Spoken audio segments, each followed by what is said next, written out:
हो गया सर। देखिए, सभी का स्वागत है। पहले मैं पिछली कक्षा की बात कर लेता हूँ। एक हमारे आदरणीय सदस्य ने ग्रुप में लिखा है कि अक्षर की जो फलित करने का ढंग था वो हम नहीं सीख पाए हैं। देखिए, पहले तो मैं आपको बता दूं, सिर्फ आपका फीस दे देना, कक्षा के समय उपस्थित होना, यही काफी नहीं है। आपको कक्षा के समय जो भी कक्षा के नियम है उसे मानना होगा। देखिए, एक शब्द है जाति स्मिर। जाति स्मिर का अर्थ होता है जिसे अपना पूर्व जन्म याद है। तो जितने भी हम जोशी लोग हैं ना, ये ज्योतिष, वैदिक ज्योतिष एक जीवन में नहीं सीखा जाता। यानी कोई सूत्र मैं बताता हूं और आप उसे समझ लेते हैं तो इसका अर्थ है कि पूर्व जन्म में ये सूत्र आप पढ़ चुके थे, तभी आपको इसका अर्थ इस जीवन में आसानी से समझ आ गया। और हो सकता है आपका ज्योतिष सीखने का ये पहला ही जन्म हो। तो अक्षर का जो रह गया था मैं बता देता हूं। अक्षर से फलित करने के लिए पहले आपको ये स्मरण रखना है कि कौन सा अक्षर किस ग्रह से संबंधित है और कौन से अक्षर का संबंध किस नक्षत्र से है। और उसके बाद आपको देखना है कि पांच तत्व हैं, तो जो हमारे 27 नक्षत्र है ना, ये पांच तत्वों में बटे हुए हैं। तो कौन सा नक्षत्र किस तत्व का है, उसके आधार पर आपको इसका फलित करना है। यदि कोई सदस्य अक्षर ज्योतिष को नहीं समझ सका तो मैंने हमारी कक्षा के व्हाट्सएप ग्रुप में अपनी अक्षर विज्ञान की पुस्तक का पीडीएफ डाल दिया था, उसे पढ़ लीजिए। आज के विषय पर चलते हैं। आज के विषय के लिए पहले आप क्या कीजिए, इस समय की कुंडली बना लीजिए। सभी के फोन में कोई ना कोई सॉफ्टवेयर है जिससे हम कुंडली बनाते हैं। तो केरल ज्योतिष में, देखिए वैदिक ज्योतिष में तो हम लगन कुंडली से भी फलित कर लेते हैं, लगन कुंडली से ही फलित कर लेते हैं। यानी दूसरे जो 16 तरह के और चार्ट हैं, D3, D9, D12, इसे हम नहीं पढ़ते। लेकिन केरल ज्योतिष में फलित करते समय केवल लगन कुंडली यानी D1 ही नहीं पढ़ी जाएगी। इसके अतिरिक्त केरल ज्योतिष में D3, D9 नवांश कुंडली, D6 षष्ठांश कुंडली, D12 द्वादश अंश कुंडली से भी फलित किया जाए। तो सबसे पहले मैं आपको बताता हूं D3 क्या है। D3 है द्रेकान कुंडली। यहां 30 अंश की राशि को 10-10 अंशों के 3 भागों में बांटा जाता है। यदि आपने अपनी कुंडली में यानी अपने सॉफ्टवेयर में इस समय की कुंडली बनाई है तो इस समय की कुंडली में वृश्चिक लगन आ रहा है। जी। और अगर आपके सॉफ्टवेयर में पॉसिबल है तो अपने सॉफ्टवेयर में ही इसी कुंडली का D3 यानी द्रेकान कुंडली खोल लीजिए। वैसे D3 से भाई बहन देखे जाते हैं। D3 से भाई बहन से आपके संबंध, आपकी लाभ हानि देखी जाती है। लेकिन D3 से आपकी वर्किंग कैपेसिटी भी देखी जाती है। D3 से आपके जीवन के संघर्ष भी देखे जाते हैं। तो अब अगर आप इस समय की लगन कुंडली और इस समय के D3 देख रहे हैं, तो इस समय लगन कुंडली का लगन है वृश्चिक और D3 का लगन है कर्क। देखिए, आज की कक्षा में थोड़ी प्रैक्टिकल करनी होगी हमें, यानी आप सिर्फ मुझे सुनकर नहीं सीख पाएंगे। तो इस समय की जो लगन कुंडली है उसमें मंगल अपनी ही राशि में है, युवा अवस्था में। जी, 12 डिग्री। लेकिन D3 में लगन सेकंड हाउस में है। तो D3 से देखा क्या जाता है, बहन भाई। इसके अतिरिक्त जो हमारे गुप्त शत्रु है ना, यानी जो शत्रु दिखाई नहीं देते हैं और पीछे से वार करते हैं, वो भी D3 से ही देखे जाएंगे। तो D3 से भाई बहन कहां से देखोगे, D3 में मंगल की स्थिति और तीसरे भाव की स्थिति, यानी तीसरे भाव का स्वामी भी देखेंगे और मंगल भी देखेंगे। तो इस समय की कुंडली में तीसरे भाव का स्वामी शनि मित्र की राशि में है, लेकिन D3 में तीसरे भाव का स्वामी बुध केंद्र में है, यानी बुध की स्थिति केंद्र में अच्छी मानी जाती है। और मंगल की सेकंड हाउस में भी स्थिति अच्छी मानी जाती है।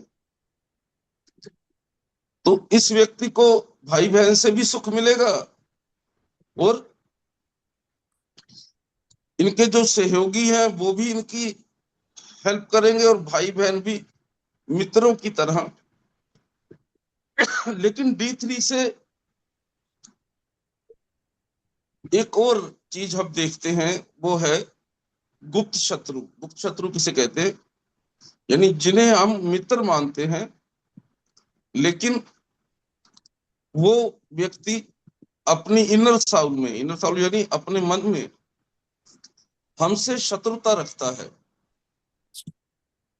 तो इसे हम D3 में राहु केतु की स्थिति से देखेंगे। लेकिन D3 से राहु या केतु का कोई संबंध तृतीय भाव से बन रहा है या लगन से बन रहा है, तभी गुप्त शत्रु हानि करेंगे और जीवन में संघर्ष बढ़ेगा। लेकिन D3 से एक और चीज भी देखी जाती है। वैसे तो इसका जो उपयोग हम करते हैं ना, प्रश्न कुंडली में करते हैं, लेकिन अगर D3 का लग्नेश पीड़ित हो, यानी चंद्र, जैसे इस समय की जो आपने लगन कुंडली बनाई है उसके D3 का लग्नेश है चंद्रमा, और इस समय चंद्रमा शुक्र की राशि में शुक्र के साथ ही है D3 में। और इस समय चंद्रमा की ये जो स्थिति है ये शत्रु की हो जाती है। तो अगर इस समय जातक को कोई रोग है तो वो तेजी से बढ़ेगा, कोई झगड़ा है तो वो ज्यादा उग्र हो जाएगा। तो D3 केरल ज्योतिष में विशेष विचारणीय है। उसके बाद केरल ज्योतिष में जो एक और वर्ग कुंडली हम लेते हैं वो है D9। D9 का अर्थ है नवांश कुंडली। अब यहां भी हम वैदिक ज्योतिष में नवांश कुंडली को जीवन साथी से जोड़ लेते हैं, लेकिन नवांश कुंडली का एक नाम धर्मांश भी है, यानी नवांश कुंडली किस्मत का सूक्ष्म शरीर है। केरल ज्योतिष में इसे विशेष महत्व दिया गया है कि केरल ज्योतिष में D9 को केवल विवाह से नहीं जोड़ा गया है। केरल ज्योतिष में D9 को पिछले जन्म के संस्कारों से भी जोड़ा गया है, हमारे आत्म बल यानी कॉन्फिडेंस से भी जोड़ा गया है, नवांश कुंडली वैसे भी आप अगर फलित करते हो ना, केरल ज्योतिष को छोड़ दीजिए आप, वैसे भी अगर आप फलित करते हो तो आपको लगन कुंडली के साथ नवांश कुंडली का विचार करना ही होगा। जो ग्रह लगन कुंडली में भी उसी राशि में है और नवांश कुंडली में भी उसी राशि में है, तो वह वो बनता ग्रह था। वर्गोत्तम कहलाते हैं। तो इस समय नवांश कुंडली में चंद्रमा तुला राशि में है और लगन कुंडली में भी चंद्रमा तुला राशि में है। इसी प्रकार नवांश कुंडली में भी गुरु मिथुन राशि में है और लगन कुंडली में भी गुरु मिथुन राशि में है। जब किसी ग्रह की ऐसी स्थिति बनती है तो उस ग्रह को वर्गोत्तम कहा जाता है, यानी वो अच्छे प्रभाव देता है। तो नवांश कुंडली से हमें ग्रह की ना वास्तविक शक्ति पता चलती है। नवांश कुंडली से विवाह सुख का, जीवन साथी का स्वभाव और विवाह लंबे समय तक नहीं टिकेगा या टिकेगा, उसके लिए सातवें भाव का स्वामी, नवांश कुंडली के लगन का स्वामी, और अगर आपका यजमान पुरुष है तो शुक्र की स्थिति, और अगर आपका यजमान महिला है तो गुरु की स्थिति विचार की जाएगी। इसके अतिरिक्त केरल ज्योतिष में नवांश कुंडली से ये भी देखा जाएगा कि आप स्पिरिचुअल कहां तक जाएंगे, यानी आप अध्यात्म में कितनी प्रगति करेंगे, आपको मंत्र सिद्धि होगी नहीं होगी, गुरु की कृपा होगी नहीं होगी, ईश्वर की भक्ति होगी नहीं होगी, ये भी केरल ज्योतिष में नवांश कुंडली से देखते हैं। तो ये कैसे देखा जाता है? अगर कुंडली में लग्नेश, गुरु, केतु और चंद्रमा शुभ स्थिति में हो तो जातक स्पिरिचुअल होता है, उसकी आध्यात्मिक प्रवृत्ति अधिक होती है। और यदि ऐसा नहीं है तो आपको अध्यात्म में रुचि नहीं होगी, आप नास्तिक भी हो सकते हैं। नवांश कुंडली से देखिए, नवांश कुंडली से देखिए, वैसे तो हम विषोत्तरी से देखते हैं कि आपका अच्छा समय कब आएगा। हम बताते हैं ना कि ये दशा इस समय चल रही है, ये दशा आएगी, ये आपके जीवन का गोल्डन पीरियड है, ये विषोत्तरी से बताते हैं। लेकिन दशा से फलित करते समय हमें ये अवश्य विचार करना है कि दशानाथ की स्थिति नवांश कुंडली में शुभ है या नहीं है। यदि कोई ग्रह लगन कुंडली में शुभ है, नवांश कुंडली में शुभ नहीं है, तो उस ग्रह की दशा में शुभ या अशुभ प्रभाव देरी से मिलेंगे। इसके अतिरिक्त केरल ज्योतिष में देखी जाती है D6। D6 होती है षष्ठांश कुंडली, यानी यहाँ एक राशि के 6 भाग हो जाते हैं। तो देखिए, वैसे तो जो ये षष्ठांश कुंडली होती है, इससे भी लगन कुंडली की तरह ही जीवन के सभी क्षेत्र विचार किए जाते हैं। लेकिन D6 में विशेष करके जो विचार किया जाता है वो किया जाता है बीमारी का, कर्जे का, शत्रु का या मानसिक पीड़ा। देखिए, D6 से ना आप अपने यजमान की बीमारी के समय बहुत हेल्प कर सकते हैं। D6 का जो छठा भाव है, वहां की स्थिति आपको बताती है कि रोग किस ग्रह से संबंधित है और किस प्रकार का होगा और रोग की अवधि क्या होगी। अब ये अवधि कैसे निकालोगे? आप जानते हैं चंद्रमा 54 आवर्स में अगली राशि में चला जाता है। शुक्र बुध सूर्य ये लगभग 1 महीने में अगली राशि में जाते हैं। मंगल 45 दिन में अगली राशि में जाते हैं। तो आप D3 कुंडली में ये देखिए कि वहां कौन सा ग्रह बैठा है और उसका स्वामी कौन है। तो वो ग्रह जब राशि परिवर्तन करेगा उतनी यजमान के रोग की अवधि है, ड्यूरेशन है। और ये रोग दोबारा कब आएगा? जब यही स्थिति जो लग्न कुंडली में है और जो षष्ठांश कुंडली में है जीवन में दोबारा आई। D6 से एक और चीज देखते हैं। देखिए वैसे हमारे ज्योतिष में भूत प्रेत कसर आदि, या किसी ने किसी को वश में कर लिया है, किसी ने किसी का काम रोक दिया है, ये सब चीजें वैदिक ज्योतिष में नहीं आती। लेकिन केरल ज्योतिष में D6 अगर राहु केतु से पीड़ित है तो उस जातक को अदृश्य बाधा है, यानी ऐसी बाधा है जैसे कोई नजर बोल देते हैं, कसर लगी, ऐसा है। उसकी नेगेटिव ऊर्जा भी, नकारात्मक ऊर्जा भी उसके जीवन में प्रभावी है। और ऐसी भी संभव है भी कोई उस पर कुछ अभिचारिक प्रयोग जीवन में करे। देखिए ये केरल ज्योतिष में ही है। वैदिक ज्योतिष में हम ऐसा नहीं मानते हैं कि कोई किसी के बुरे के लिए या कोई किसी को वश में करने के लिए कुछ कर सकता है। D6 से रोग मुक्ति भी देखी जाएगी ना।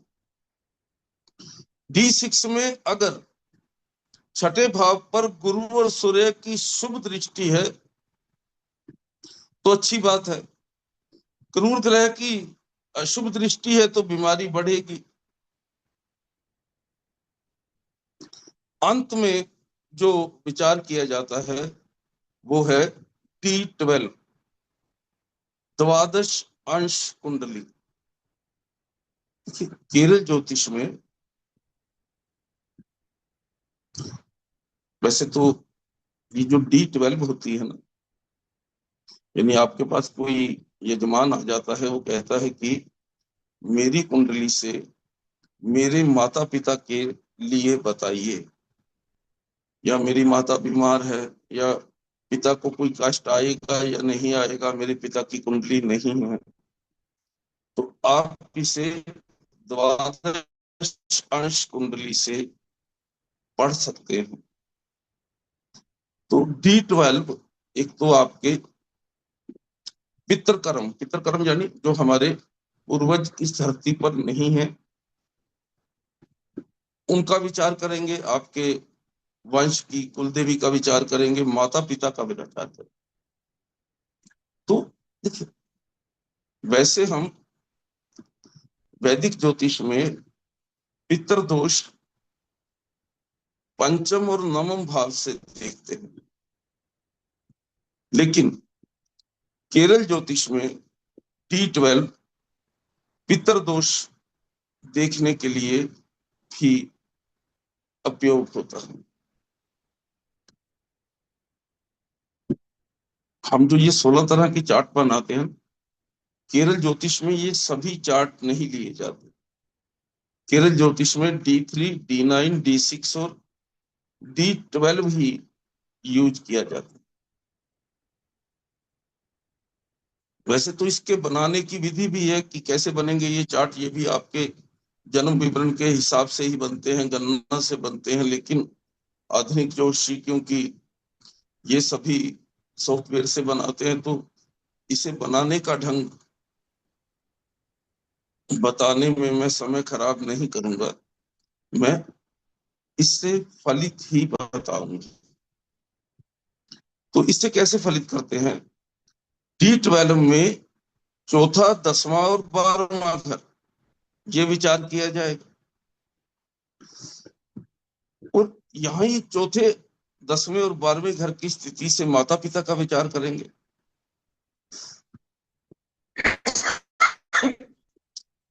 कि पूर्व जन्म, कुछ पुस्तकों में लिखा है कि कुंडली का पांचवा जो भाव है, लगन कुंडली की बात हो रही है। लगन कुंडली का जो पांचवा भाव है वो पूर्व जन्म का लगन भाव है।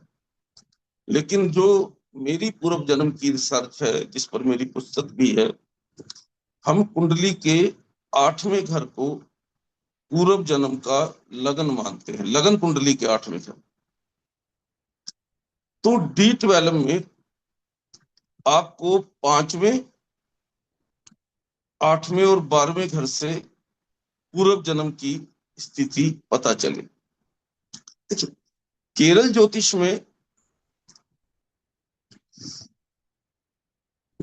सबसे पहले तो लिया जाता है लगन कुंडली, जिससे हमारा बाहरी जीवन देखा जाता है। उसके बाद D9, जिससे हमारी इनर पावर देखी जाती है। उसके बाद D3, हमारी वर्किंग कैपेसिटी। D6, हमारे जीवन की बीमारी और स्ट्रगल। और D12, हमारा कुल और संस्कार। देखिए, लगन कुंडली में हम घटना बताते हैं, यानी घटना क्या होगी ये बताते हैं। लेकिन जो ये ऊपर मैंने आपको D3, D6, D9, D12 बताई, ये उस घटना का कारण बताते हैं। वैदिक ज्योतिष में जो फलित के नियम हैं, ग्रहों की शुभ शुभ स्थिति है, वही हमें विचार करनी है। D6, D9, D12, यानी इन 4 कुंडलियों में नियम वही रहेंगे, ग्रह की उच्च नीच स्थिति वही रहेगी जो आप वैदिक ज्योतिष में पढ़ते हैं।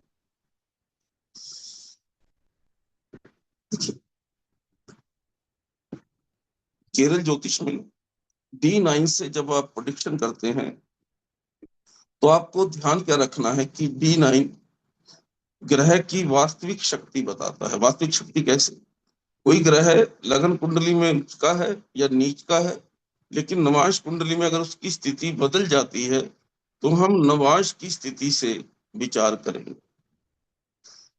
उसके बाद D3 से,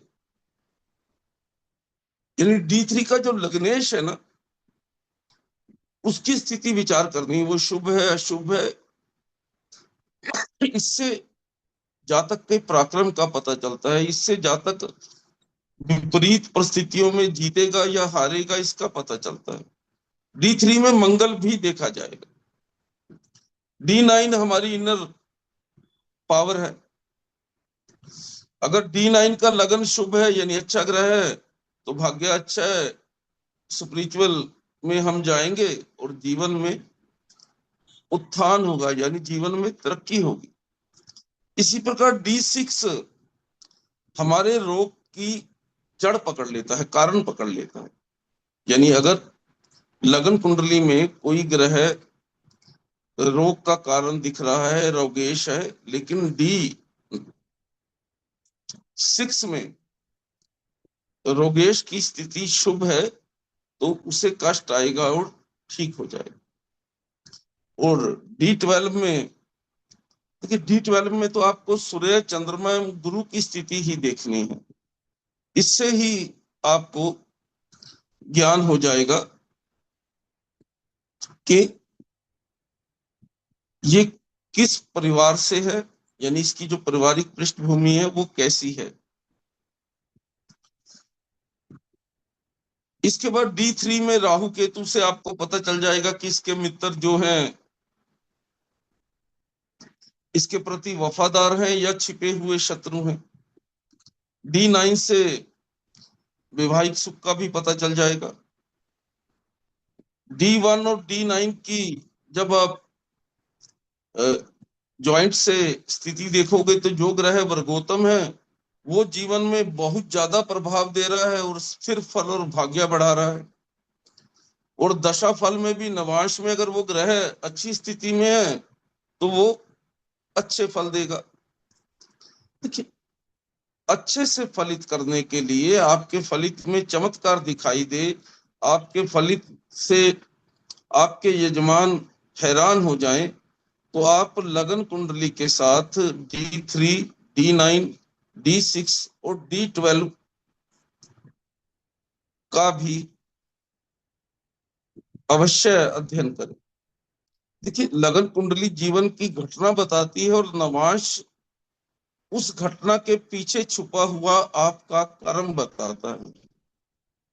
देखिए, D3 आदि कुंडलियों से फलित करते समय कुछ सावधानी रखनी होती है। पहली सावधानी तो मैं बता ही चुका हूं, लगन कुंडली से केरल ज्योतिष में फलित नहीं किया जाता। ये ऊपर की ये 4 कुंडली भी विचार की जाती है। और इसमें भी D9 को सिर्फ विवाह नहीं देखना, इससे ग्रह की शक्ति देखनी है। यानी ग्रह की, अगर D1 में नीच का है, वहां उच्च का हो गया, तो वो उच्च विचारिए, नीच मत विचारिए। और ऐसे ही D3 से सिर्फ भाई बहन मत देखे, जातक का हौसला, साहस, वर्किंग कैपेसिटी, स्ट्रगल, और उसके गुप्त जो विरोधी हैं वो भी दिखाई देने चाहिए। और देखिए, केरल ज्योतिष में सही जन्म समय, जब आप लगन कुंडली बनाते हो ना, तो उसमें लगन परिवर्तित होता है लगभग 2 घंटे। लेकिन Navamsa D9, D6, D12 1-2 minute की त्रुटि से भी बदल जाते हैं। तो आपको जातक का जो जन्म है वो अवश्य ही विचार करना कि कभी भी, सबसे पहले तो D9 को आप ज्यादा, कोई ग्रह D9 में शुभ है और D6 में पीड़ित है, फिर भी भाग्य अच्छा है। बीमारी आ सकती है लेकिन ठीक हो जाएगी। ग्रह ग्रह को लगन कुंडली और इन वर्ग कुंडलियों में भी ध्यान से विचार करें। और राहु केतु तो विशेष विचारणीय है ही, लेकिन दशा फल नवांश कुंडली में ग्रह की स्थिति देख कर ही करें। और पितर दोष अगर आप किसी को बताना चाह रहे हैं तो D12 की स्थिति अवश्य देखें। देखिए, मैं बार बार कहता हूं, किसी को डराने वाला फलित नहीं करना है। डराने वाला कैसे? यानी कोई व्यक्ति आया तो है आपके पास। देखिए, आमतौर पे आपके पास या मेरे पास या किसी भी ज्योतिषी के पास लोग समस्या में ही जाते हैं, यानी वो पहले से दुखी आते हैं आपके पास, और हम अपने फलित से उन्हें डराएं, उन्हें ज्यादा दुख दें, ये अच्छी बात नहीं। तो हमें सबसे पहले एक अच्छे इंसान की तरह उस व्यक्ति को दिलासा देनी है। वो चाहे कितने ही कष्ट में आया है, ग्रहों के बुरे प्रभाव बताकर उसे डराना नहीं है। यदि आपको लग भी रहा है कि अभी इसकी समस्या लंबे समय तक चलेगी, तब भी आपको उसे भयभीत नहीं करना है। वो आपके पास से जब जाए, वो थोड़ा रिलीफ लेकर जाए। हर एक कुंडली में कुछ तो अच्छा होता है ना, तो आप उसे अच्छा ही बताइए। आमतौर पे समस्या होती है दशा फल में ग्रह की स्थिति परिवर्तन तक, या ग्रह के राशि परिवर्तन तक। तो अगर आप प्रोफेशनल जोशी हैं तो आपको ये याद रखना है कि 9 ग्रहों में से कौन सा ग्रह भविष्य में कब राशि परिवर्तन करेगा। आपको बताया ना, सूर्य शुक्र बुध तो हर महीने ही करते हैं, और सूर्य तो अंग्रेजी महीने की 14, 15, 16 तारीख को ही करते हैं। अगर सूर्य के कारण तकलीफ है तो आप उसे कह सकते हैं, भैया इस संक्रांति तक आपकी पीड़ा है, ये हल हो जाए। या किसी और ग्रह के कारण पीड़ा है तो आप उसे कह सकते हैं, भैया ये ग्रह इस समय नीच राशि में है, इतनी तारीख को इसका राशि परिवर्तन हो जाएगा, ये अच्छी स्थिति में चला जाएगा, आपके जो ये दुख हैं वो दूर हो जाएंगे। या विषोत्री दशा में जो प्रत्यंतर दशा है, विषोत्री दशा में 3 दशा विशेष विचारणीय है, महादशा, अंतरदशा, प्रत्यंतर दशा। उसके अतिरिक्त सूक्ष्म और प्राण दशा भी है, जिसे अति अंतर और इसे अति प्रत्यंतर भी बोला जाता है। तो प्रत्यंतर दशा में भी जब ग्रह बदल रहे हैं, उस समय तक भी यजमान की समस्या हो सकती है। तो सबसे पहले तो हमें इंसान बनना है। हम जोशी हैं, लोग हमें ईश्वर की तरह पूजते हैं, हमें देव मानते हैं। तो किसी छोटे से लालच के कारण हमें किसी को भयभीत नहीं करना। ये जो D3, D9, D6, D12 Kerala ज्योतिष में प्रेडिक्शन करते समय इन्हीं 4 वर्ग चार्ट का उपयोग किया जाता है। वैदिक ज्योतिष में तो आप बाकी भी देखते हो, और जो 16 तरह के चार्ट है वो भी देखते हैं, लेकिन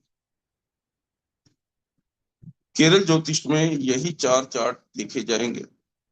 अभी हमारे पास समय है, आप प्रश्न पूछ सकते हैं, और अगर समय खत्म हो जाए तो अपने प्रश्न आप हमारी कक्षा के ग्रुप में भी रख सकते हैं। अब ये आपके प्रश्न का समय है, आप प्रश्न कर सकते हैं, अभी हमारे पास समय है, तो कोई भी सर सदस्य। हाँ अनुराधा जी सर बोलिए। ये D3, D6 और D9, D12 वाले चार्ट हमें किसी ऐप में कैसे देखने होंगे? ये थोड़ा समझ में नहीं आ पाया।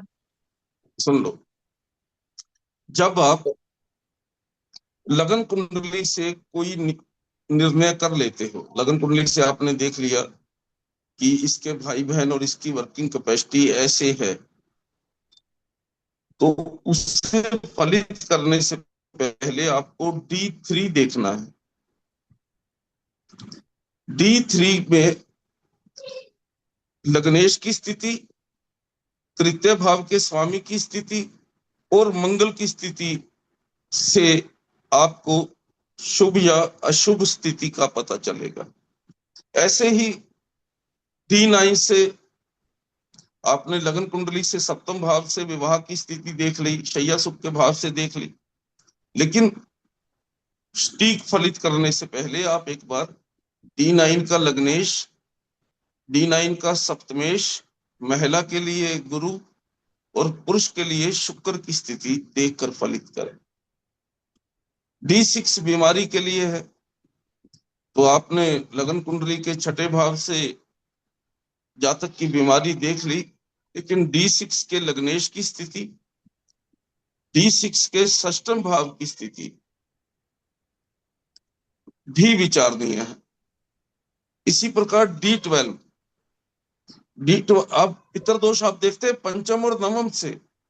हाँ। यदि आप पितृदोष पंचम या नवम से देख रहे हैं, लेकिन